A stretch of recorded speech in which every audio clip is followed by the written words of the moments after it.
बिहार में हाल ही में भूत प्रेतों के शक में एक परिवार के 5 लोगों को जिंदा जला दिया गया। डायन डायन के शक में मरा होगा हाँ, ना। डायन के शक में एक ही परिवार के 5 लोगों को जिंदा जला दिया गया। ऐसे ही तमाम अंधविश्वास हैं जो डर पर आधारित हैं, जैसे अशुभ होने का डर या बीमार होने का डर। वहीं दूसरी तरफ वैज्ञानिक दृष्टिकोण पूरी तरह से तर्कों पर टिका हुआ है। तो सर, मेरा सवाल आपसे ये है कि जो हमारा समाज है, वो डर या भय को तो बहुत आसानी से अपना लेता है, पर तर्क को क्यों नहीं? आपके सवाल के दो हिस्से हैं, पहला डायन वाला समझ लेते हैं, फिर इस पे आते हैं कि हम भय को क्यों फॉलो करते हैं, तर्क को क्यों नहीं करते हैं। डायन का मतलब वही, जैसे मैंने आपको केपलर की मम्मी की कहानी सुनाई, जर्मनी में, सिर्फ भारत में नहीं होता, हर जगह होता है। जहाँ जहाँ पढ़ाई कम है वहाँ वहाँ डायन भूत प्रेत ज़्यादा हैं। और डायन के मामले में ध्यान रखना है, दुनिया भर में केवल महिलाएं मारी गई हैं। इसमें सेक्सिज्म भी है, जेंडर वाला मामला भी है। जैसे बिल्ली के मामले में रेसिज्म भी है, काली बिल्ली, सफ़ेद बिल्ली प्यारी है उसको पालेंगे, काली बिल्ली से वो रेडिएशन होता है न्यूक्लियर टाइप का जो हमारा दिन खराब कर देती है। डायन में पुरुष कभी नहीं मरते, जैसे इस केस में पुरुष मरे भी हैं तो क्यों? क्योंकि उसके घर में एक महिला थी, उस पर डायन होने का आरोप था और उसको मारने के प्रोसेस में सबको ही मार दिया उन लोगों ने। लेकिन वरना आरोप मैंने जब तक सुना है डायन का महिलाओं पर ही आता है। एक मेलांचल नाम का उपन्यास है, 1950s में लिखा गया था। उसमें भी एक बड़ा मतलब क्या कहेंगे प्रसंग है, महत्वपूर्ण प्रसंग है कि एक बूढ़ी महिला है, गणेश की नानी नाम से उसका जिक्र आता है, और गांव के लोगों में बात फैल गई कि यही डायन है, और एक दिन लाठी मार मार के उसको ख़त्म कर दिया। तो बिहार में, झारखंड में भी ये घटनाएं ज़्यादा सुनने को मिलती हैं क्योंकि वहाँ थोड़ा सा ये ट्रेंड ज़्यादा है। तो डायन का मतलब सिर्फ इतना होता है कि देखो, सारा खेल क्या है कि मनुष्य दिमाग लगाता है कारण ढूंढने पे, क्योंकि कॉजेशन को समझना हमारी फितरत है, हम कारण ढूंढते हैं हर चीज़ का। गांव के लोग हैं, पढ़े लिखे नहीं है, मान लीजिए कोई पुराना गांव है, पिछड़ा गांव है, पढ़ाई लिखाई किसी ने की नहीं है, एक आध ने की है तो पिट जाता है बेचारा, बोलता है तो कोई उसकी बात सुनता नहीं है। अब क्या हुआ, अचानक एक घर में एक बच्चा बीमार हुआ, मर गया। कुछ हुआ, मान लीजिए डेंगू हुआ, समझ ही नहीं पाए, जब तक समझते उसकी मौत हो गई। प्लेटलेट्स कम हो रही हैं, वो और दवाई कर रहे हैं, नीम पिला रहे हैं, हल्दी पिला रहे हैं कि उसको, उनको पता नहीं प्लेटलेट्स क्या होती हैं। प्लेटलेट्स कम होती गई, बच्चा मर गया। मच्छर जिंदा है, फिर उस डेंगू के मच्छर ने किसी को काट लिया। 5-6 घरों में एक एक व्यक्ति की बुखार हुआ, 3-4 दिन तेज बुखार हुआ, शरीर टूटा, मौत हो गई। अब ये लोग इतने पढ़े लिखे नहीं है कि उसकी वजह मच्छर में ढूंढ पाए और ये भी समझ पाए कौन सा मच्छर है, और उस मच्छर के काटने से एग्जैक्टली हुआ क्या, प्लेटलेट्स क्या होती हैं, ब्लड का कौन सा हिस्सा प्लेटलेट है, वो कैसे कम होता है, कैसे बढ़ेगा, प्लेटलेट्स कैसे हम ले सकते हैं किसी और से, उनको नहीं पता। वो मोटा मोटा कारण ढूंढ रहे हैं भैया कि ये जो बच्चा मरा है, मरने से पहले कहाँ कहाँ गया था, तो पता लगा कि उस वाले घर में जो बच्चा रहता ना, एक दिन उसकी मम्मी ने अपने बच्चे को भी, इसको भी कुछ खिलाया था, ये बच्चा खेलते वहाँ चला गया था। तो गांव के लोगों को शक हो गया कि ज़रूर वो महिला कुछ कर रही है। बाकी जो 4 मरे हैं उनके घरों से पूछेंगे, हो सकता है वो बच्चे ना गए हों, पर सामाजिक माहौल में विरोध नहीं कर सकते आप। अगर 4 लोग इस मूड से आए हैं कि साबित करना है, पूछेंगे वहाँ गए थे ना, तो ये क्या बोलेगा, हाँ गया तो था, हो गया साबित, गवाही मिल गई। केपलर की मम्मी के खिलाफ 24 गवाह थे, जबकि उसने कुछ नहीं किया था, 24 गवाह गांव में मिल गए थे, 4 लोग गवाह बन गए। अब सबने तय किया, सारे मूर्ख एक साथ बैठे हैं, पढ़ाई लिखाई किसी की नहीं है, इन सारे लठैत मूर्खों के बीच में विचार चल रहा है कि इन बच्चों को बचाना है तो इस औरत को मारना होगा, यही डायन है। जादू टोना करती है, काला जादू करती है। काला जादू मतलब जो किसी के अनिष्ट के लिए किया जाता है जादू, और इससे बचने का एक ही उपाय, इसको मार दो। अब गांव के 10-20-50 लोग इकट्ठे होंगे, उसको पकड़ेंगे, उसका बाल खींचेंगे, पेड़ के पास बांधेंगे और मार देंगे। वो संभव नहीं तो घर में आग लगा देंगे, कहीं और जाके मार देंगे। तो अपनी जिंदगी बचाने के लिए किसी को मार देना, ये तो समाजों में सामान्य बात है। अच्छा, आप ही बताइए, आपने कहा कि भय तो हमने लिया, तर्क नहीं लिया। मान लीजिए कि आप अपने रूम में गए, एक रूम है आपके पास, रूम के अंदर घुसे, कुंडी बंद की, थोड़ा सा दूर आ गए और अचानक देखा दरवाज़ा, एक ही दरवाज़ा है, उस दरवाजे के पास एक सांप बैठा हुआ है। ठीक, वो सांप काटता है या नहीं आपको नहीं पता, जहरीला है या नहीं आपको नहीं पता, पर वो है यूं, पूरे मूड में लग रहा है। कमरा छोटा सा है और उस कमरे में एक हथियार है, लाठी वाठी कुछ है आपके पास। आप इस समय उससे बातचीत करेंगे, समझने का प्रयास करेंगे तुम यहाँ क्यों आए हो, गलती से आ गए, दरवाज़ा खोलेंगे कि वो बाहर निकल जाए, या उसको मार देंगे। अभी आप कुछ भी बोल लीजिए, आप दरअसल उसको मारेंगे, क्योंकि आपको लग रहा है कि इसको नहीं मारा तो मैं मर जाऊंगा। ये ह्यूमन बीइंग की नहीं, हर बीइंग की फितरत है। जहां लगता है कि मेरे बचने के लिए किसी को मारना ज़रूरी है, हम सब मार देते हैं। तो गांव के लोग डायन कह के मार रहे हैं, उनके दिमाग में भय तो वही है, एग्जिस्टेंशियल या सर्वाइवल थ्रेट है उनके सामने। उन मूर्खों को पता नहीं है कि एक मच्छर मार रहा है, न कि उस महिला के प्रयास से मर रहे हैं। और रही बात यह कि तर्क क्यों नहीं पहुंचता है, डर क्यों पहुंचता है, क्योंकि डर सबसे पहले पहुंचने वाला इमोशन, मैंने आपसे पहले ही कहा, जो इमोशन हमें सबसे जल्दी प्रभावित करता है वो डर होता है। और इमोशंस की दुनिया का एक उसूल है, लिम्बिक सिस्टम होता है दिमाग के अंदर जो इमोशंस को कंट्रोल करता है। एक सामान्य न्यूरोसाइंस का थोड़ा बेसिक देखेंगे ना कि दिमाग कैसे काम करता है। इमोशंस जैसे ही एलिवेट होते हैं, सबसे पहले हमारे दिमाग के वो वाले हिस्से जो लॉजिकल है काम करना बंद कर देते हैं, पैसिव हो जाते हैं। ये हमारे चाहने से नहीं होता, हमारे दिमाग का मैकेनिज्म काम ही ऐसे करता है। इसलिए आप देखेंगे जब आपको बहुत तेज गुस्सा आता है, दिमाग काम नहीं करता, और आप उस गुस्से में कुछ ऐसा कर बैठते हैं कि बाद में पछताते हैं कि ये मैंने क्या कर दिया। और उस समय दिमाग एकदम काम नहीं करता, क्योंकि ये आपके चाहने की बात नहीं है भाई। दिमाग का मैकेनिज्म ऐसा है कि जब गुस्सा या डर बहुत ज़्यादा होगा, या मोहब्बत, इतनी गहरी मोहब्बत हो गई कि आपने कोई ऐसा वायदा कर दिया, बाद में पछता रहे हैं क्या बोल के आ गया। क्योंकि इमोशंस के ओवरलोड की स्थिति में, ओवरफ्लो होने की स्थिति में, जो लॉजिकल पार्ट ऑफ माइंड है उतना एक्टिव नहीं होता है। इसलिए जब किसी गांव में भय होगा, भय का असर ज़्यादा होगा, तर्क, लॉजिक, रीज़न, रैशनैलिटी का असर कम होगा। ये सामान्य बात है, कोई रेयर बात नहीं है, हर समाज ऐसे ही इवॉल्व हुआ है। ठीक है सर, मेरा सवाल एक व्यक्तिगत अनुभव पर आधारित है। हम लोग एक सीरियल देखते थे शक्तिमान, और उसमें क्या होता था कि शक्तिमान पर लोगों का बड़ा अटूट विश्वास था। विशेष तौर पर जो बच्चे होते थे वो इतना भरोसा करते थे कि छलांग लगा देते थे कि शक्तिमान बचाने तो आ ही जाएगा। जैसे बातचीत के दौर में पता चला इन्होंने भी छलांग लगाई थी सर। अच्छा, क्या बात तो है। सर, मेरा प्रश्न ये है कि क्या इस तरह के सीरियल्स या इस तरह की जो मूवीज होती हैं जिसमें कि जादू टोना या इस तरह के अंधविश्वास को बढ़ावा मिलता है, क्या उनकी नैतिक जिम्मेदारी बनती है या इन पर अंकुश होना चाहिए या नहीं होना चाहिए? मतलब इसमें दो पक्ष हैं। एक तो अभिव्यक्ति की स्वाधीनता है कि अगर कोई क्रिएटिव स्टोरी लिख रहा है, फिक्शन लिख रहा है, तो उसकी जिम्मेदारी कहाँ तक जाती है। दूसरा ये कि अगर किसी चीज़ का इम्पैक्ट ऐसा है कि बच्चे छत से छलांग लगा रहे हैं इस भरोसे में कि शक्तिमान आ ही जाएगा, तो अगर एक बच्चा भी उस चक्कर में चला गया, उसकी मृत्यु हो गई, तो जिम्मेदारी कौन लेगा उसकी। तो मेरी पर्सनल जो ओपिनियन है वो तो ये है कि कंट्रोल होना चाहिए। अभिव्यक्ति की स्वाधीनता का मतलब मेरी राय में ये नहीं है कि आप कुछ भी दिखाएं। तो यदि कोई फिल्म भूत प्रेत पे है, जादू टोने पे है, या ऐसी चमत्कारी शक्तियों पे है, तो कंट्रोल होना चाहिए। और CBFC जो हमारे देश में है, सेंसर बोर्ड जिसको हम बोलते हैं, उसको ये अधिकार है कि वो इन चीज़ों को कंट्रोल कर सकता है। और उस पर भी दबाव रहता है कि ज़्यादा कंट्रोल करेगा तो लोग बोलेंगे फ्रीडम ऑफ स्पीच खत्म हो गई है, ये तो तानाशाही है, वो सब हो जाएगा। पर मुझे लगता है कि कोई भी इनसेंसिटिव टाइप की फिल्म अगर है, किसी भी तरह की, अगर उस समाज के किसी वंचित वर्ग को, महिलाओं को, दलित समाज को, जो LGBT हो सकते हैं, थर्ड जेंडर हो सकता है, जो फिजिकली चैलेंज्ड लोग हैं वो हो सकते हैं, जो उनका मजाक बना रही है या उनको टॉर्चर करना ठीक बता रही है, तो हमें परमिट नहीं करना चाहिए, उतना हिस्सा हटाना चाहिए।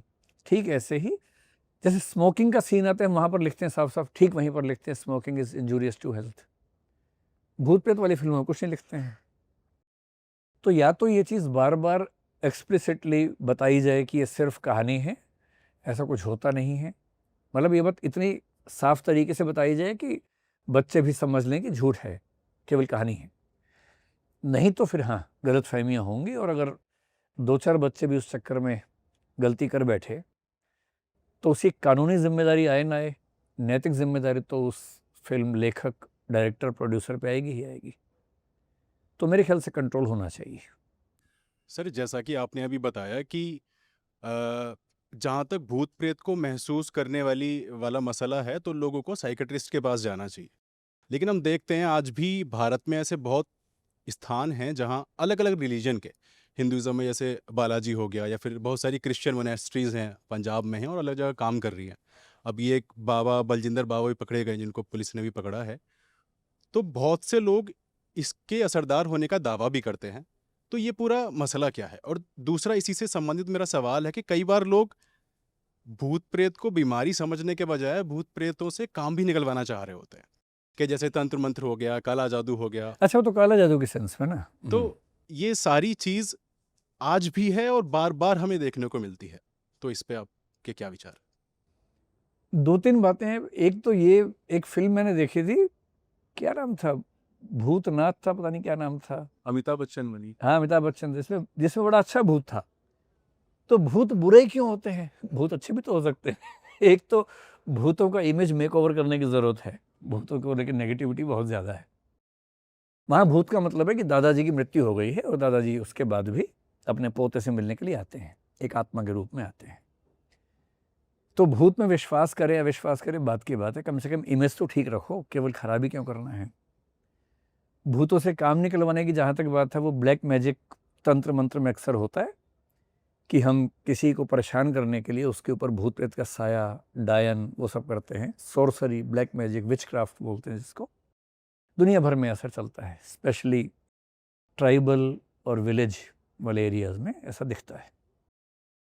आपका जो मूल सवाल है कि किसी के ऊपर भूत प्रेत था, वो किसी मंदिर में या किसी मस्जिद में या किसी क्रिश्चियन मिनिस्ट्री में गया, पंजाब में या साउथ इंडिया में, और ऐसे वीडियोज़ आपने देखे हैं कि वो ठीक भी हो गया है। बल्कि अगर आप किसी ऐसी जगह जाएंगे तो आप पाएंगे कि वहाँ बहुत सारे लोग अजीब सी हरकत कर रहे हैं, उसके बाद अचानक रिलीफ मिल गया, उनको ठीक होते हुए दिखते हैं। तो ऐसा क्यों होता है? इसके पीछे 2 फैक्टर्स हैं। सबसे पहली बात, ये नहीं कहना है कि सब झूठ है, ये एक्टिंग चल रही है। आज से 5 साल पहले तक मेरी राय ये थी कि सिर्फ एक्टिंग चलती है, ऐसा कुछ नहीं होता है। फिर जब इसको मैंने थोड़ा स्टडी करना शुरू किया, न्यूरो साइंस को थोड़ा पढ़ना शुरू किया, तो मैंने देखा कि कुछ लोगों ने भारत में, कुछ लोगों ने भारत के बाहर इस पर खूब रिसर्च की है। भारत के जो सबसे अच्छे साइकेट्रिस्ट हुए उनमें से एक हैं सुधीर कक्कड़। तो डॉक्टर सुधीर कक्कड़ ने एक पूरी किताब इसी पे लिखी है, उसका नाम है शामन्स, मिस्टिक्स एंड डॉक्टर्स, इस नाम से किताब है उनकी। उन्होंने क्या किया कि जैसे बालाजी की बात आपने की, उस पर भी स्टडी की। ऐसे ही एक दरगाह है जहाँ पर बहुत सारे मुस्लिम लोग जाते हैं ठीक होने के लिए, उसको भी स्टडी किया। ऐसे बहुत सारे प्लेसेस स्टडी किया कि उसका क्या इम्पैक्ट होता है। जो उनके रिजल्ट्स हैं वो बहुत इंटरेस्टिंग हैं। ऐसे ही निमहांस आपने सुना होगा, बेंगलोर में जो है, वो भारत का सबसे अग्रणी संस्थान है मेंटल हेल्थ पे स्टडी करने वाला, उसने भी रिसर्च की है। वहाँ के एक डॉक्टर, मेरे ख्याल से उनका नाम डॉक्टर देवा है, उनकी रिसर्च काफ़ी पॉपुलर है जो इसी विषय पर उन्होंने की है।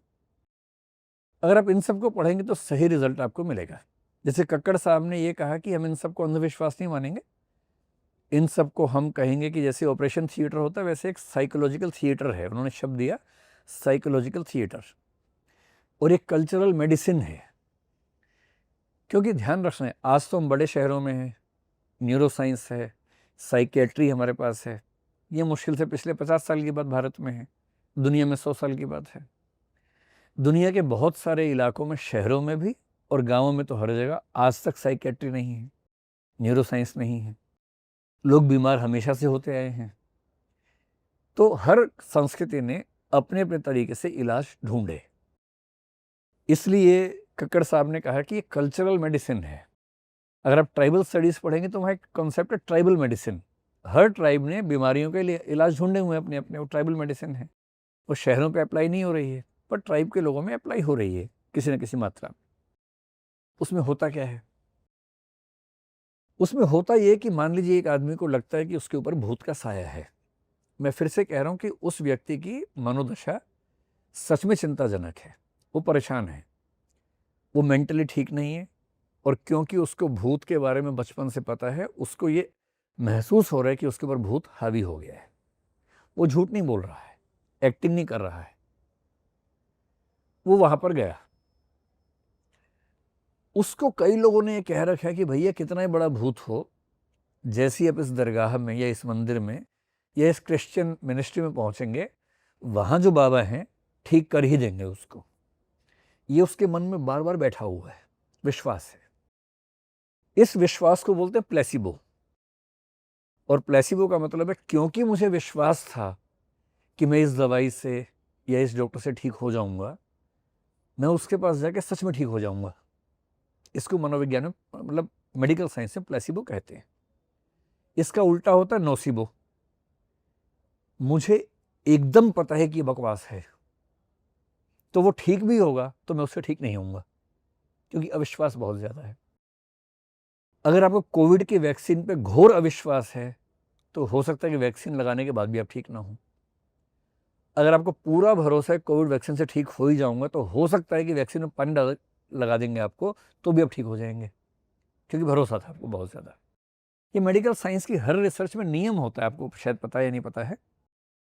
कोई भी दवाई, कोई भी वैक्सीन जब बनती है, मान लीजिए 100 आपको टेस्ट केसेस कर रहे हैं, आप 100 पे टेस्ट करेंगे, तो उन 100 में से 20 या 25 पे आप टेस्ट कैसे करते हैं?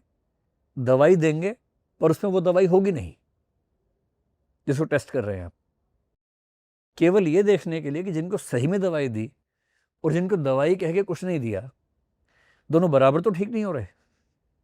अगर बराबर हो रहे हैं तो दवाई किसी काम की नहीं है, क्योंकि केवल भरोसे से ठीक हो रहे तो मनोविज्ञान का खेल हुआ, विज्ञान का खेल कहाँ हुआ।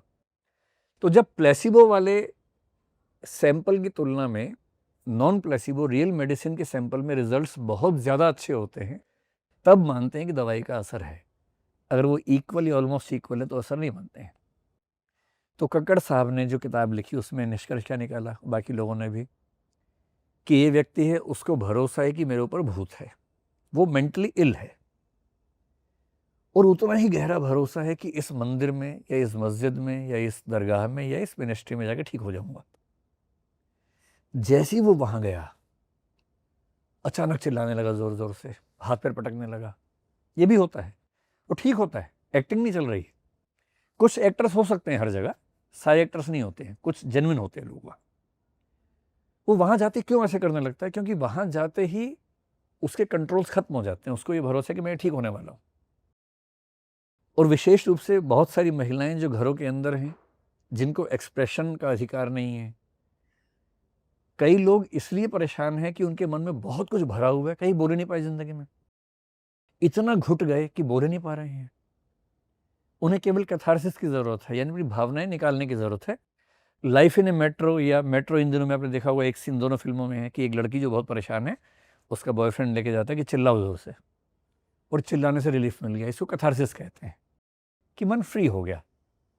अब ये जैसे ही वहां गए, अच्छा, जिस महिला को घर के अंदर चिल्लाना अलाउड नहीं है, यहाँ अलाउड है, क्योंकि यहाँ पर तो झाड़ फूंक चल रही है, और ओझा के हाथ में झाड़ू है। अगर उसके सास ससुर ने बोला कि चिल्ला क्यों रही है, वो उनको भी टांग देगा साथ में, तो वहां सब खौफ में है। ये लड़की वहां सामने है, बहू जनरली। अब ये वहां चिल्ला के अपनी बात कर रही है, सामने वाले व्यक्ति पे भरोसा है, वो साथ में चिल्ला रहा है, वो उसको कह रहा है कि भूत निकल बाहर, निकल बाहर। ये इतनी उसमें तल्लीन हो गई है कि जोर से चिल्ला रही है, पागलों की तरह हाथ पैर मार रही है। इसकी एक व्याख्या है प्लेसिबो, एक व्याख्या है विरेचन या कैथारसिस, की जो भाव दबे हुए थे बाहर निकल गए। एक व्याख्या है ट्रांस। बहुत सारे लोग हैं, सब एक ऐसी हरकत कर रहे हैं, एक खास किस्म का मंत्रोच्चारण चल रहा है बहुत तेज आवाज में। वो आवाज, वो फ्लो ऐसा है कि उसमें दिमाग डूबने लगता है, क्रिटिकल थिंकिंग खत्म होने लगती है। उस समय सामने वाले व्यक्ति जो कहता है हम पे असर बहुत गहरा पड़ता है, हम वैसा ही करते जैसा कह रहे हैं, और थोड़ी देर में ऐसा रियलाइजेशन होता है कि हम ठीक हो गए हैं। एकदम सही बात है, लेकिन लगभग सभी केसेस में ये ठीक होने का एहसास टेम्परेरी होता है। आपको वहां लग रहा है ठीक हो गए, एक दबाव भी होता है कि यहाँ पूरी दुनिया ठीक हो गई, मैं क्यों नहीं ठीक हो रहा। जैसे मैंने कई बार देखा कि मैं डॉक्टर के पास जब भी जाता हूँ, डॉक्टर ने कहा कि 10 दिन के बाद फिर से आना, मैं फिर से गया और डॉक्टर ने 8-10 लोगों के सामने पूछा, फ़ायदा हुआ ना? मैं बोलता हूँ हाँ फ़ायदा हुआ, जबकि नहीं हुआ उतना फ़ायदा। एक दबाव सा होता है कि आपके मुंह से निकलता है हाँ फ़ायदा हुआ, क्योंकि वो एक ऐसा माहौल है जहाँ आप थोड़ा सा पॉजिटिव राय देंगे, ये आपके ऊपर एक मानसिक दबाव रहता है। उस माहौल में सब पे दबाव है, फ़ायदा हुआ भी है। चिल्लाने से, मन की बात निकल जाने से रिलीफ बड़ा गहरा मिला है, थकान सी दूर हो गई है। अभी व्यक्ति पेरेंट्स के साथ, परिवार के साथ घर जा रहा है, गहरी नींद में चला गया है, क्योंकि ट्रांस जैसी अवस्थाओं के बाद नींद बड़ी गहरी आती है। अभी व्यक्ति एक दिन बढ़िया से सोया, उसके बाद उठा, पहले की तुलना में काफ़ी ठीक है, लेकिन 5 दिन 10 दिन होते होते फिर से वो चीज़ें होनी शुरू होती हैं। उस लेवल पर आने में टाइम लगता है, पर एक समय के बाद वो लेवल भी आता है, फिर लेके जाना पड़ता है, क्योंकि विश्वास है ही, वहाँ गए फिर से वो सब हुआ, फिर थोड़ा सा रिलीफ हुआ। ऐसे केसेस निमहांस को, कक्कड़ साहब को भी बहुत कम या नहीं के बराबर मिले जहाँ परमानेंट रिलीफ हुआ। और टेम्परेरी रिलीफ की वजह प्लेसिबो ज़्यादा है और विरेचन कैथारसिस ज़्यादा है।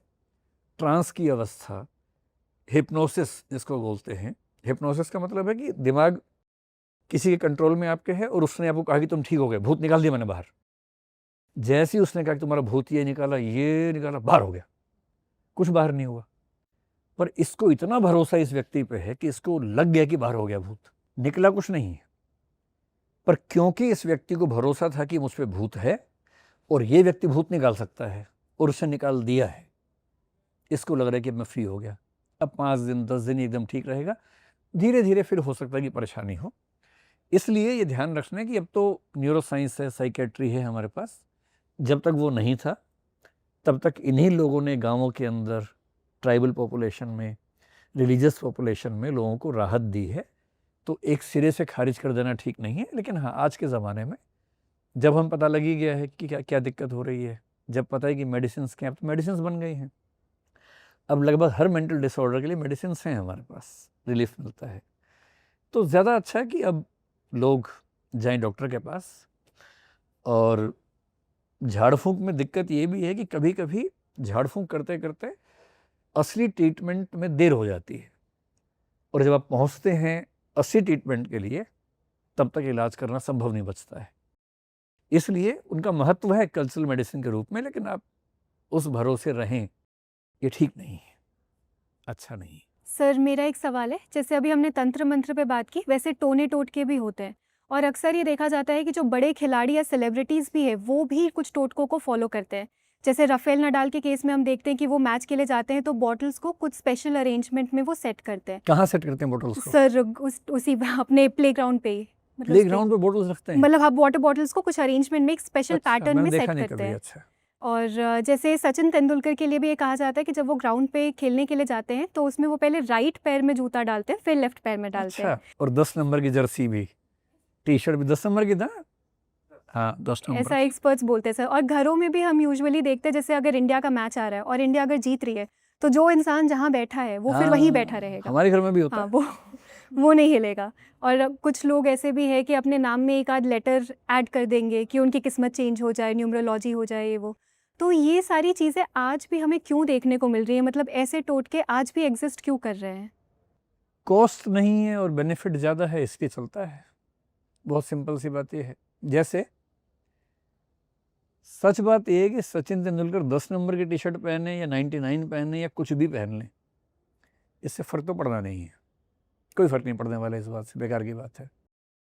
पहले दाएं पैर में जूते पहने या बाएं में पहने, इससे क्या फ़र्क पड़ता है। पर होता क्या कि मान लीजिए किसी ज्ञानी दिखने वाले व्यक्ति ने उनसे कह दिया कि वो 3 मैच में लगातार आउट हो गए, जल्दी परेशान है कि प्लेयर वही हूँ, सब वही है, खेल क्यों नहीं पा रहा हूँ। इसका उत्तर इतना है कि फॉर्म कभी होती है कभी नहीं होती है, इतना ही मामला है। और गहराई में जाते फॉर्म क्यों नहीं है भाई। और किसी ने कहा अच्छा अच्छा अच्छा तुमने बाएं पैर में जूते पहने थे पहले? हाँ, अरे यही कृपा अटक गई तुम्हारी, पहले दाएं पैर में जूते पहनो। अब इस समय क्योंकि 3 मैच में आउट हुए हैं जल्दी, टेंशन में है बहुत ज़्यादा,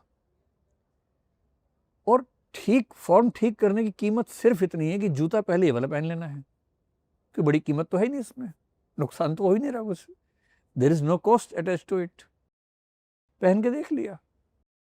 अब खेलने गए तो मन में एक विश्वास है कि इस बार ठीक होगा क्योंकि जूता पहले वो पहना है और जर्सी भी 10 नंबर की है। इस विश्वास ने अपने ऊपर भरोसा बढ़ा दिया, उस भरोसे से अच्छा खेल गए। अच्छा खेलने की वजह भरोसा है, पर उनको लग रहा है कि अच्छा खेलने की वजह जूता और टी शर्ट है। ऐसे राफेल नाडाल कोई भी प्लेयर हो, 1-2 मैच खराब हुए, फिर एक बार गलती से बोतलें खास क्रम में थी, अच्छा खेल गए, किसने कहा कि इस वजह से हुआ है। इसको लॉजिकल फैलेसीज की दुनिया में बोलते हैं फॉल्स कॉजेशन, अवैध कारणता। कोरिलेशन को कॉजेशन मान लेना ये लॉजिक की दुनिया की सबसे कॉमन फैलेसी है। हम घर में बैठे हैं, मैच चल रहा है, इंडिया की टीम अच्छा खेल रही है, पर रिस्क है अभी भी, 2 चौके लग गए हैं, अब किसी को वॉशरूम जाना है, तो हर घर में एक आध ऐसा बाबा होता है, बोला खबरदार जो उठा वही तो। अब सब बैठे हैं बेचारे, इनको लग रहा है कि इनके बैठने से सचिन खेल रहा है, पूरी दुनिया चल रही है, ग्रह नक्षत्र सब चल रहे हैं, पृथ्वी भी घूम रही है अपनी जगह, उस सबसे कुछ नहीं हो रहा है, इनके उठने से आउट हो जाएगा। और खुद को ब्रह्मांड का केंद्र समझना कि मैं बैठा हूं इसलिए सचिन खेल रहा है, कितना गोलूपन है, मासूमियत है। ऐसी मासूमियत का सौंदर्य ये है कि इससे घर में एकता बनती है, सबको हंसी मज़ा आ रहा, थोड़ा मजाक हो गया, ठहाके हो गए, पर एक समय के बाद लोग इसको सीरियसली मान लेते हैं कि आज मैच है तो आज हम इस रंग के कपड़े पहनेंगे तो इंडिया जीतेगा। तो ये जो टोना टोटका है, इसके पीछे मेरे ख्याल से केवल इतनी बात है कि जब हम कमज़ोर होते हैं, इनसिक्योर होते हैं, हम रिलीफ चाहते हैं, और कोई छोटा सा उपाय अगर हमें रिलीफ देता हुआ लगता है, हमारा भरोसा खुद पे कायम हो जाता है, परफॉर्मेंस सुधर जाती है। अगर एक बार सुधर गई तो और रिस्क बढ़ जाता है। जैसे मान लीजिए कि मैं 3 मैच खेला, 0 पे आउट हो गया, एक बाबा जी मुझे मिले, बोले 10 नंबर की टी शर्ट पहनो तो सेंचुरी लगाओगे। मैंने पहनी 10 नंबर की, अगली बार पहली बॉल पे आउट हो गया। अब कम से कम अंधविश्वास पैदा नहीं होगा मेरे अंदर, अगर मैंने उस दिन सेंचुरी मार दी। अब मैं इतना कमज़ोर हूं कि अब मेरे मन में है कि 10 नंबर की टी शर्ट सही सेंचुरी लगी है, अब ज़िंदगी भर कोई मुझसे उतरवा नहीं पाएगा 10 नंबर की टी शर्ट, क्योंकि दिमाग में कोरिलेशन बन गया कॉजेशन। कोरिलेशन मतलब 2 चीज़ें खास क्रम में हो रही हैं, आपने मान लिया कि वही इसका रीज़न है। कई बार गलत हो जाता है ना, जैसे रोज़ सुबह मुर्गा बांग देता है फिर सूरज निकलता है, और आप कहें कि मुर्गे के बांग देने से सूरज निकल रहा है, ये कोरिलेशन है। मुर्गा बांग देता है, सूरज निकलता है, पर सूरज ये देख के नहीं निकलता कि मुर्गे ने बांग दे दी है। अगर मुर्गा बांग नहीं देगा तो क्या होगा, तब भी निकलेगा। लेकिन हम कोरिलेशन को कॉजेशन मान लेते हैं, और ये दुनिया में बहुत कॉमन पॉलिसी है, अधिकांश लोग ऐसा करते हैं। आप समझ पाए उत्तर क्या है? सर ऐसा भी देखने को मिलता है कि जैसे कोई धर्म को नहीं मान रहा है लेकिन अध्यात्म को बहुत मानता है, बड़ा आध्यात्मिक है, कुछ धर्म को मानते हैं साथ साथ अध्यात्म को भी मानते हैं, तो विज्ञान अध्यात्म को कैसे मानता है, मानता भी है या कुछ नहीं मानता? नहीं मानता है, विज्ञान क्यों नहीं मानता है? अध्यात्म को सरल भाषा में समझ लीजिए, भारतीय परंपरा में अधि और आत्म यानी आत्मा का अपने बड़े रूप, अधिष्ठान या सुपर आत्मा या ईश्वर से एक होने का अनुभव, इसको अध्यात्म कहते हैं। पश्चिम में स्पिरिचुअलिटी है, ईसाइयत में ट्रिनिटी की धारणा है, ट्रिनिटी में एक गॉड है, एक सन ऑफ गॉड जीसस हैं, और तीसरी जो है वो है स्पिरिट, द होली स्पिरिट। उस होली स्पिरिट के साथ एक होने का प्रोसेस स्पिरिचुअलिटी है। ठीक, आमतौर पर दुनिया के धार्मिक लोग ये मानते हैं कि हम ईश्वर के साथ एसोसिएट हो सकते हैं। इस्लाम नहीं मानता है, यहूदी लोग नहीं मानते हैं, वो इसको पाप मानते हैं। क्योंकि इस्लाम की धारणा ये है कि खुदा बहुत पवित्र है और इंसान खुदा की तुलना में अपवित्र है। इसलिए अगर कोई बंदा ये कहे कि मैं खुदा हूं तो ये पाप है, अपराध है। पर सूफी मानते हैं, और सूफी क्या बोलते हैं? अन अल हक। अन अल हक का मतलब है कि मैं अल हक हूं। अल हक का मतलब खुदा का जो सर्वोच्च रूप है, अल्लाह का सर्वोच्च रूप, मैं वही हूं। जैसे अहम ब्रह्मास्मि भारत में बोलते हैं ना, अयम आत्मा ब्रह्म, तत्वमसि, आत्मानम ब्रह्म, ऐसे जो शब्द आते हैं, वाक्य आते हैं उपनिषदों में, ये सब उसी का जिक्र करते हैं। तो जनरली धार्मिक लोग ही स्पिरिचुअल होते हैं। जो ट्रेडिशनल इस्लाम में है, ट्रेडिशनल जुडाइज्म में है, वो ऐसी बात अक्सर नहीं करता है। क्रिश्चियनिटी में भी कुछ स्कूल्स नहीं करते हैं, कुछ करते हैं। भारत में हिंदू धर्म में सब करते हैं, क्योंकि वेदांत में साफ साफ कहा है कि मैं ही ब्रह्म हूँ। तो वेदांत में अहम ब्रह्मास्मि बहुत कॉमन सी थॉट है, प्रचलित है। जैन धर्म में ईश्वर नहीं है तो कोई ये नहीं कहेगा कि मैं ईश्वर हूँ। बुद्धिज्म में ईश्वर नहीं, कोई नहीं कहेगा कि मैं ईश्वर हूँ। तो कुछ लोग जो ईश्वर को नहीं मानते, बुद्धिज्म वाले, जैनिज्म वाले, स्पिरिचुअलिटी को मानते हैं। वो बोलते हैं कि मैं निर्वाण में चला गया, मैं कैवल्य में चला गया, तो इस तरह से मानते हैं। बेसिक बात जो बॉटम लाइन है, स्पिरिचुअल एक्सपीरियंस का मतलब ये होता है एक ऐसा खास अनुभव जिसमें आपको लगे कि आप इस पूरे ब्रह्मांड के साथ एक हो गए हैं, या ब्रह्म के साथ एक हो गए हैं। एक ऑप्शन है कि आप ब्रह्म और ब्रह्मांड तीनों एक हो गए। एक ऑप्शन है कि ब्रह्मांड दिख ही नहीं रहा, आप और ब्रह्म एक हो गए। पहले को बोलते हैं एक्सट्रोवर्टिव मिस्टिसिज्म, दूसरे को बोलते हैं इंट्रोवर्टिव मिस्टिसिज्म। ये अनुभव बहुत लोगों को होता रहा है, धर्म को मानने वालों को भी, मतलब भगवान को मानने वालों को भी, नहीं मानने वालों को भी। इस एक्सपीरियंस को लेकर कोई डाउट नहीं है, इस एक्सपीरियंस को विज्ञान मानता है। विलियम जेम्स का जिक्र मैंने किया, उन्होंने किताब लिखी वेराइटीज ऑफ रिलीजियस एक्सपीरियंसेस 1908 में। 10 में उनकी मृत्यु, उसके 2 साल पहले उन्होंने लिखी। और वो साइकोलॉजिस्ट थे, अमेरिकन साइकोलॉजी के फादर माने जाते हैं। उन्होंने इस पर लिखा है। सिगमंड फ्रॉइड तो वैज्ञानिक ही हैं, उन्होंने भी इस पर लिखा है। उसको ओशनिक फीलिंग कह के उसको डिस्क्राइब किया है। कार्ल युंग मनोविज्ञान के बहुत बड़े विद्वान हुए, उन्होंने भी इस पर लिखा है। और जो बाकी लोग हैं, जैसे अब्राहम मैस्लो का जिक्र आपने सुना होगा, उन्होंने भी इस पर लिखा है। तो बहुत वैज्ञानिकों ने इस पर लिखा है कि हाँ, ये अनुभव होता है। हेनरी बर्गसन ने इस पर बहुत लिखा है। भारत में कबीर दास ने इस पर इतना लिखा है कि मतलब किताब कम पड़ जाएगी उनके दोहे लिखने के लिए, जो इसी अनुभव पर लिखे हैं। रहीम ने लिखा है, गुरु नानक ने इसकी बात की है, शंकराचार्य तो करते ही करते हैं इसकी बात। तो भारत में बहुत कॉमन एक्सपीरियंस है।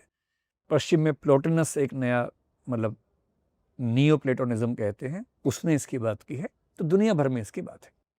तो बेसिक बात स्पिरिचुअलिटी या स्पिरिचुअल एक्सपीरियंस क्या है? एक ऐसा एहसास कि मैं और परम तत्व एक हैं। उस समय ना टाइम का एहसास रहता है, ना स्पेस का रहता है, टाइमलेसनेस, स्पेसलेसनेस। ऐसा एहसास कि उसका वर्णन हो ही नहीं सकता भाषा में, इनडिस्क्राइबेबिलिटी बोलते हैं। ऐसा एहसास कि आप पूरी कोशिश करके भी खुद को हिला नहीं सकते। कभी कभी आपने स्लीप पैरालिसिस फील किया होगा कि आप नींद में और पूरी कोशिश करके भी हाथ पैर नहीं हिला पा रहे। कुछ कुछ वैसा जागी अवस्था में भी होने लगता है। उसको बोलते हैं कि रहस्यात्मक अनुभव हो गया आपको। और इतनी अच्छी फीलिंग है कि उसके बाद आपको लगता है कि आपका जीवन चेंज हो गया है। ये दुनिया के सारे धर्मों में माना गया है कि ऐसा होता है। साइंस क्या बोलती है? न्यूरो साइंस ने क्या किया कि जो जो लोग ऐसा करते हैं, कई लोग तो ऐसा, कुछ को तो अचानक हो जाता है, कुछ तो क्या करते हैं, ध्यान में बैठे और हो गया, हैबिचुअल है वो, तो उसके लिए अभ्यस्त है। तो न्यूरो साइंस ने क्या किया कि जिन लोगों को ये एक्सपीरियंस बार बार होता है, उनके दिमाग पे लगा दिए इलेक्ट्रोड्स, ईईजी कर लिया और उनका फंक्शनल एमआरआई कर लिया। उनके पास तो वही तरीका है कि उस समय दिमाग में क्या हो रहा है स्टडी कर लें। और स्टडी किया तो जो निष्कर्ष निकला वो ये है कि हमारे दिमाग में एक हिस्सा है, पेरिएटल लोब कहते हैं उसको, मैंने जिक्र किया था पहले भी। अच्छा, इसको समझने के लिए एक वाक्य पीछे जाते हैं। जब बच्चा पैदा होता है, अगर आप ध्यान से देखेंगे, शुरू के कुछ महीने, जनरली मेरे ख्याल से 4 से 6 महीने तक का टाइम होता है, तब तक उसको ये नहीं पता होता कि वो कुछ है। सेल्फ का कॉन्सेप्ट नहीं होता उसके अंदर। वो अपनी माँ से और संसार से खुद को अलग समझता ही नहीं है। उसको सब पता, उसको ये नहीं पता कि मैं भी कुछ हूँ। और इसकी पहचान करने का सिंपल तरीका मैंने खुद टेस्ट करके देखा, बहुत छोटे बच्चों गोदी में लेके। 2 महीने के बच्चे गोदी में रखिए, संभाल के, गिर ना जाए, है ना, शीशे के सामने ले जाइए। आप कितनी भी कोशिश करेंगे वो खुद को नहीं देखेगा, वो सिर्फ आपको देखेगा। उसको ये कॉन्सेप्ट है ही नहीं कि मैं भी हूं। जब तक ऐसा होगा, 4-6 महीने जो भी टाइम होता है, तब तक उसमें सेल्फ की धारणा है ही नहीं। सेल्फ कॉन्सेप्ट बनने के बाद वो समझते कि अच्छा मैं अलग हूं, मेरी माँ अलग है, संसार अलग है। सिगमंड फ्रॉइड ने कहा कि आध्यात्मिक अनुभव उस समय की स्मृतियां हैं जब बच्चे में सेल्फ की धारणा थी ही नहीं। तो बच्चे के अनकॉन्शियस माइंड की वो मेमोरी उसे याद आ रही है, और अनकॉन्शियस माइंड की मेमोरी जब याद आती है, इस रूप में याद नहीं आती कि मेमोरी है, वो ड्रीम के रूप में आती है, फैंटेसी के रूप में आती है। तो है तो वही मेमोरी, जब उसको ये पता ही नहीं था कि वो माँ से अलग है, उसको लगता सब एक ही है। वो मेमोरी ड्रीम में आ गई और हमें लग रहा है कि ये ईश्वर से हम एक हो गए हैं। उससे किसी ने पूछा कि जब ये फीलिंग होती है स्लीप पैरालिसिस की, हम हिल नहीं पा रहे, वो क्यों होता है? बोले वो थोड़ा और पीछे चले जाओ। जब यही बच्चा गर्भ के अंदर था, वूम में था, जब बच्चा गर्भ में होता है, गर्भ में लिक्विड होता है, एमनियोटिक फ्लूइड होता है, उसके अंदर वो तैरता रहता है, कभी कभी फंस जाता है। ऐसा फंसता है कि ना उसका हाथ हिल रहा ना पैर हिल रहा है, दिमाग बन चुका है, उसकी मेमोरीज रिकॉर्ड हो रही हैं, बोल नहीं सकता, कुछ नहीं कर सकता है। बाद में पैदा हो गया, सब ठीक है, पर वो अनकॉन्शियस माइंड में मेमोरी गर्भावस्था के समय की है कि मैं ऐसा फंसा हूं कि हिल नहीं पा रहा हूं। और सिगमंड फ्रॉइड ये कह रहे हैं कि जब आपको ये एहसास हो स्लीप पैरालिसिस वाला, दरअसल भ्रूण की अवस्था, एम्ब्रियो की अवस्था में जो आपका एक्सपीरियंस था, उसकी मेमोरी जो अनकॉन्शियस माइंड में है, वो ड्रीम के रूप में बाहर रिफ्लेक्ट हो रही है आपके। लेकिन सिगमंड फ्रॉइड के समय ईईजी वगैरह प्रयोग नहीं हो रहे थे। सिगमंड फ्रॉइड तो लॉजिकली एक्सप्लेन करने का प्रयास कर रहे थे। अब ईईजी से क्या साबित हुआ? हमारे दिमाग में एक लोब है, जिस बहुत सारे लोब्स होते हैं, जैसे प्री फ्रंटल कॉर्टेक्स यहाँ होता है, तो एक लोब है, उसका नाम है पेरिटल लोब। ये लोब बचपन में जब सक्रिय होने लगता है, तब बच्चा समझने लगता है कि मैं अपनी माँ से अलग हूँ, मैं संसार से अलग हूँ, सेल्फ का कॉन्सेप्ट आता है। और जब जब किसी को मिस्टिकल एक्सपीरियंस हुआ, स्पिरिचुअल एक्सपीरियंस हुआ, स्टडी की गई, तो पाया गया कि उस समय, उस एक्सपीरियंस के समय वो लोब पैसिव हो गया था। उस लोब के पैसिव होने से ये एहसास होने लगा कि मैं और संसार एक ही है। वो एक्सपीरियंस बहुत अच्छा होता है, वो एक्सपीरियंस जीवन चेंज करता है, बहुत पॉजिटिव एक्सपीरियंस होता है, अच्छा होता है। लेकिन उसके बेस पर ये कोशिश करना साबित करने की कि ब्रह्म है, ब्रह्मांड है, मैं उससे एक हो गया हूँ, ये बहुत रियल बात नहीं है, क्योंकि मनोविज्ञान और न्यूरोसाइंस उससे बेहतर निष्कर्ष निकाल पाई है इस मामले में। मतलब अभी तक हमें जो लगता था कि यूं ही लिख दिया गया है, उसके पीछे एक अनुभव भी था। नहीं, एक्सपीरियंस होता है। अगर आप कबीरदास को पढ़ेंगे या रहीम को पढ़ेंगे, कबीरदास ने तो इंट्रोवर्टिव एक्सट्रोवर्टिव दोनों पे लिखा। इंट्रोवर्टिव का मतलब है कि सिर्फ मैं और खुदा है या ब्रह्म है, संसार खत्म हो गया। मोह को कहाँ ढूंढे रे बंदे, मैं तो तेरे पास में, ना मैं देवल, ना मैं मस्जिद, ना काबे कैलाश में। ये एक प्रसिद्ध उदाहरण है। कभी कभी उनको फील हुआ कि ब्रह्मांड भी एक ही हो गया है, तो लाली मेरे लाल की जिद देखूं तित लाल, लाली देखन मैं चली मैं भी हो गई लाल। किसने उनसे पूछा कि आप और ईश्वर एक हैं या दो हैं? और बड़े परेशान हैं। इसी पे कई छंद लिख के गए हैं। कह रहे हैं कि एक कहूं तो जग में लाजे, दो कहूं तो झूठा लौं। अगर मैं कहता हूं कि एक ही है ईश्वर और मैं, तो ये सारा जगत बेकार हो गया, मीनिंगलेस हो गया। अगर कहूं दो हैं तो मैं झूठा हो गया, यानी मैं ईश्वर से अलग हूं। बाहर भीतर सकल निरंतर गुरु प्रताप है दीठा लूं, कि मुझे एहसास होता है कि बाहर भीतर ये सब ब्रह्मांड एक ही है, और गुरु की शिक्षा से मुझे एहसास होना शुरू हुआ है। तो इन लोगों ने बहुत लिखा है, कबीर ने, रहीम ने, गुरु नानक ने, इन सबको ये एहसास हुआ है। आधुनिक काल में देखना हो तो जो दो सबसे बड़े अध्यात्मवादी लोग भारत में हुए, एक महर्षि रमण हुए हैं दक्षिण भारत में, एक रामकृष्ण परमहंस जो विवेकानंद जी के गुरु थे, महर्षि रमण की जीवनी की भूमिका कार्ल युंग ने लिखी है। वो कार्ल युंग जो सिगमंड फ्रॉइड के साथ टकरा गया था इसी मामले में कि ईश्वर है या नहीं, और उसने मनोवैज्ञानिक होकर ये साबित तो क्या किया, ये व्याख्या की कि ईश्वर एक्सटर्नल फैक्ट हो ना हो, साइकोलॉजिकल फैक्ट जरूर है। मतलब मन के अंदर एक फैक्ट है, मन के बाहर एग्जिस्ट करे या ना करे मुझे मतलब नहीं है। सर मेरा सवाल आपसे यह है कि जैसे पूजा, नमाज, उपवास, मंत्रों का उच्चारण या रोज़ा, इन सभी तरीकों की जो चीज़ें होती हैं ये सच में है या मतलब इनका विज्ञान से कुछ लेना देना है या नहीं? अगर आप पूजा करते हैं, प्रार्थना करते हैं, नमाज करते हैं, तो आपका मन बहुत खुश रहता है। जैसे आपने प्रार्थना की कि हे भगवान मेरा प्रीलिम्स करवा देना, तो भगवान प्रीलिम्स नहीं करवाएंगे आपका, ठीक? भगवान को बहुत फुर्सत नहीं है, क्योंकि भगवान न्यायप्रिय भी है ना। आपका प्रीलिम्स करवाने के चक्कर में किसी एक को बाहर निकालना पड़ेगा, इनजस्टिस हो जाएगा, तो भगवान बिल्कुल नहीं करने वाले ऐसा, क्योंकि वो दयालु होने के साथ न्यायप्रिय भी हैं। तो अगर आप भगवान से कुछ मांग रहे हैं और आपको लगता है कि मिल जाएगा, तो मेरे ख्याल से वो तो नहीं मिलेगा। पर आपने भगवान से मांगा है और आपको भरोसा है कि मिल जाएगा, इस भरोसे में आपका कॉन्फिडेंस बढ़ गया, उस कॉन्फिडेंस से आपने प्रीलिम्स से 4 क्वेश्चन एक्स्ट्रा ठीक कर दिए और प्रीलिम्स हो गया, और आप जीवन भर मानते रहे कि भगवान जी ने करवाया था, ये हो सकता है। तो प्रार्थना करने से कॉन्फिडेंस बढ़ता है, सही बात है, सुकून आता है, भजन वगैरह सुनने से बड़ी शांति मिलती है। मैं खुद रोज सुबह भजन सुनता हूँ कम से कम आधा घंटा, बड़ी शांति मिलती है। मेरा उस चीज़ में रुचि है ही नहीं कि मुझे मांगना है कुछ, मेरी रुचि इस चीज़ में है कि जब आप ईश्वर की प्रार्थना में बैठते हैं तो आपको अपना छोटा होने का एहसास मन में आता है, विनम्रता आती है, इंसान औकात में रहता है अपनी, और कोई हमसे बड़ा है, विराट है, ये भरोसा रहता है। और आवाज़ इतनी सुकून वाली होती है भजन में, धुन इतनी धीमी होती है कि मन शांत हो जाता है। ये सब बेनिफिट्स हैं, साइकोलॉजिकल बेनिफिट तो है ही।